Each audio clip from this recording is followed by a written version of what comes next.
So, hey guys, I'm Navneet from the team of Chess Gaja, and I'm here to explain you concepts of chess, especially to those of you who are absolute beginners at this game. So, the first tip for the day would be to control the center. So, what exactly do we mean by it? Whenever we are beginning the game, or even if we are in the middle game, we should try to control these four squares, the central squares. These four squares are so important in the game that if you have the control of it, then you are pretty much winning the game. So to control these squares, we should make moves that, you know, uh, target these. For example, you could open your knight in both this and this position.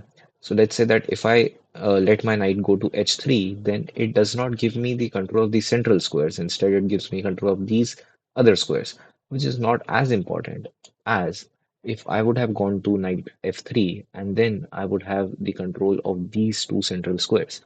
So this is a much better position. Another example could be when I move my pawn to e3 or my pawn to e4. These are better moves as compared to, let's say something random like a pawn h3. Because in this particular position, we have the control of this square, or we would have the control of this square if we would have gone e3. But going to h3 and controlling h4 is not worth it. So the next step for the day would be to know what you're doing. See, it's really important to have a strategy while playing.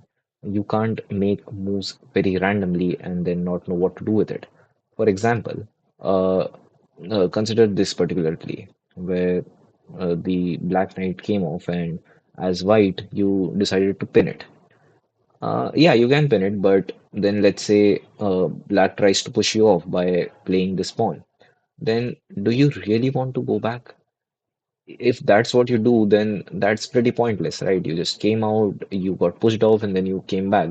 You didn't make a move in total, and black has just made an extra move. So keep your mind open as to what you're doing. Of course, improvise, but have a strategy while playing. So the third tip of the day would be to get your pieces out. See, you don't want your chess pieces to just die there and do nothing. You want them to do some work. For example, look at this opening.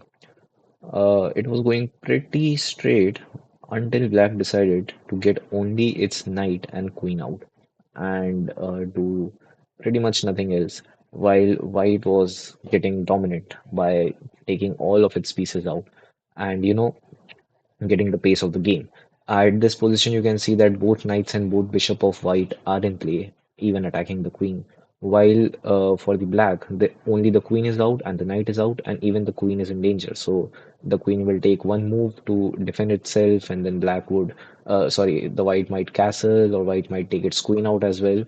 So black is pretty much in trouble now, just because it did not develop its pieces as quickly as white did. I just wanted to add that there is more than knights and bishop in the game. There is your rook too. Most of the times, your rook might not even play one move before you lose in your beginner stage. So try to bring your rook out. The rook is a very powerful piece. Try to bring your rook to an open file. Mostly that will happen by castling. So you would castle and then your rook might get free.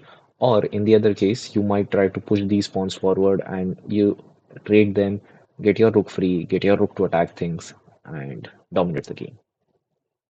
So the last tip for the day is something which I personally find very important, and that is to exchange pieces. See, it is very important to know when to exchange. So I'll just try to give you an example with an comparison to a football match. Let's say that you are playing against a team with the position of 11-10. That is 11 players on your side and 10 players on their side. You are at an advantage, but you are still not winning. What if you were 10 and they were 9?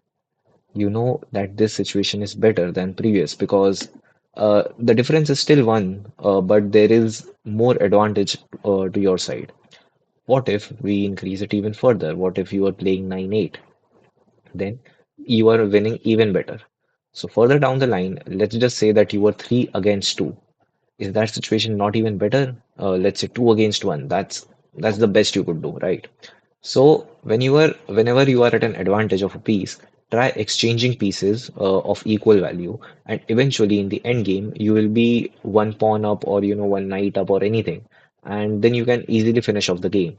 But if you keep playing at this 11-10 or this 10-9, then you might make a mistake or make a blunder, and you might square off the position or you might even lose. So try exchanging whenever you are winning, and whenever you are losing, then try not to exchange because you are waiting for your opponent to blunder. You are waiting for your opponent to lose its position over the game. So that's it, guys. If you want anything in particular, please drop a comment and we'll definitely make a video on it.